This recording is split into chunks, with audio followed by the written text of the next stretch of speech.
true leadership, real leadership, is not only the ability to talk to deal with a wide variety of people, but also the ability to bring them together with each other, to unite them.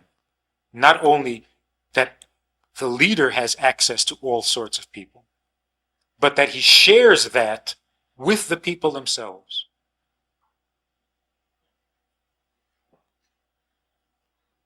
When the Rebbe says, for example, that his greatest wish is that all Hasidim treat each other as one big family, the idea is that he could be perfectly content. He has access and he has the loyalty and the friendship of every one of the Hasidim. He could be content with that. But he's not. He wants everybody else to feel that same thing, to feel that same oneness, that same brotherhood. And if you're talking about a world leader, the world leader can be very comfortable and very content with the fact that he has access to the whole world. He can talk to people from every country, from every culture, from every background, from every race, from every color and every religion. But if he's a true leader, he's not content with that. He wants those very people to be able to talk to each other that way as well. And in order for that to happen, this world leader would have to come up with a principle that is substantial enough, that is significant enough to base a life on. And this one principle has to be equally relevant to every person in the world. The diplomat, the guy who knows exactly what to say to different people, will come to one country and speak a certain way, win their approval or their devotion.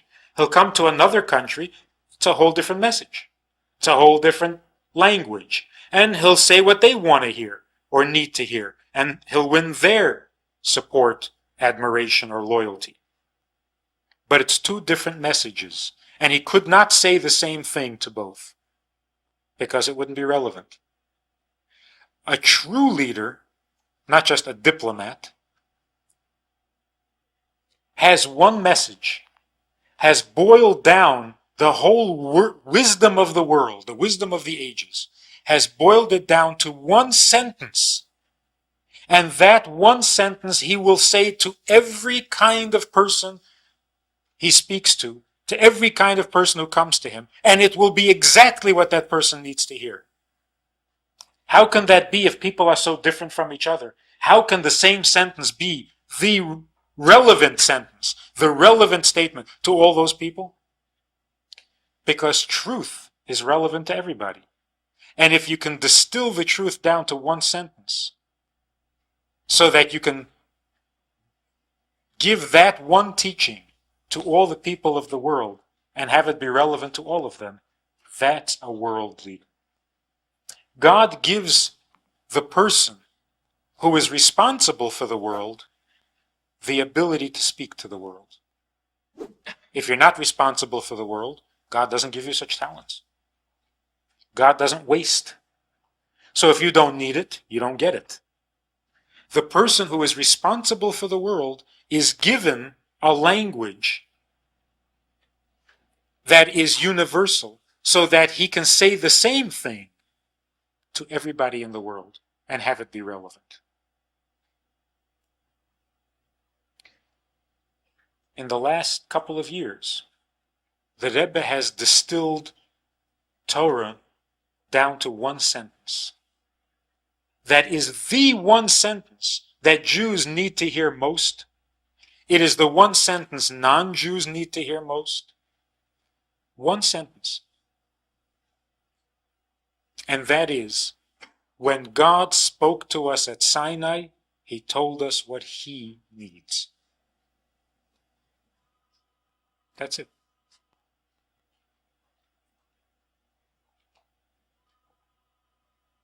That is the most relevant, the most truth statement that we can possibly make in today's day and age for any person in the world. If you're not religious, it's because you find no need or interest in religion. The Rebbe comes to such a person and says, that's not the point. The point is not that you need a religion. The point is that what God asked you to do at Sinai is because He needs it. How can you not do it for Him? And then to the religious person who is suffering from the opposite, it's his religion, my religion, your religion, my God, your God, that kind of stuff. The Rebbe comes to that person and says, what are you doing? It's not your religion. What God said at Mount Sinai is what He needs. It's the same message to the ultra-Orthodox as to the atheist. And they both need to hear it desperately.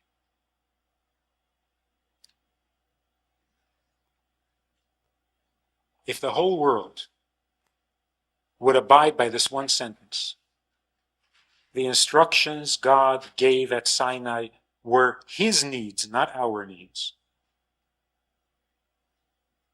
The whole world could rally around that. It is not a religious statement. It is not representing a particular religion. It's a universal truth. Everybody can relate to it. Everybody can rally around this. And if they did, not only would everybody be doing a good thing, but they would be doing the same thing. And that's probably what the prophet meant when he said that in the end of days, all nations will speak a similar language, a clear language, and they will serve God in a common effort. It's not enough that they will all serve God. It has to be serving God in a common effort.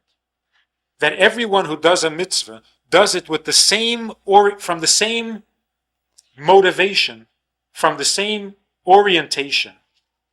It's what God wants that counts, so we're all in on doing it for Him.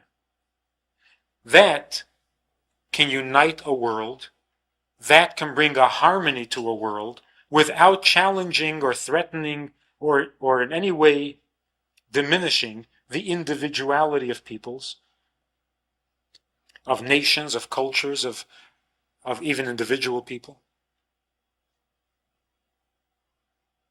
It can bring morality to the world that is not easily corrupted, as is the religious morality that divides people, that gives people license to be immoral because they've been so good.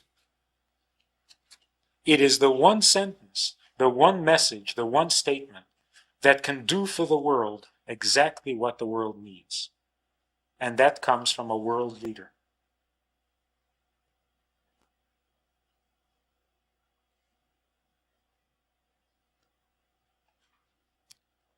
Hopefully, in a few days from now, that message will be heard on BBC, on National Public Radio, in at least all the English-speaking countries in the world. That there's a man in Brooklyn who has the following suggestion for the world. Be good, because that's what God wants. So, a world desperately in need of leadership couldn't possibly be left without leadership. God provides. The world has a leader. Not surprisingly, that leader is a Jew. Not surprisingly, he speaks in the language of Torah. And therefore, not surprisingly, he prepares us, the whole world, for the coming of Mashiach, when all of these things will be completed, when all of these things will be perfect, and the world will be perfect. And the result of all this perfection, Rambam, who was a world leader in his time, sums it all up, that in the end, the world will be filled with the knowledge of God. That's the end goal. That's the ultimate hope. that the world is filled with the knowledge of God, and that knowledge of God is the only thing we really need, the only thing we really care about, the only thing we strive for, the only thing we share with each other.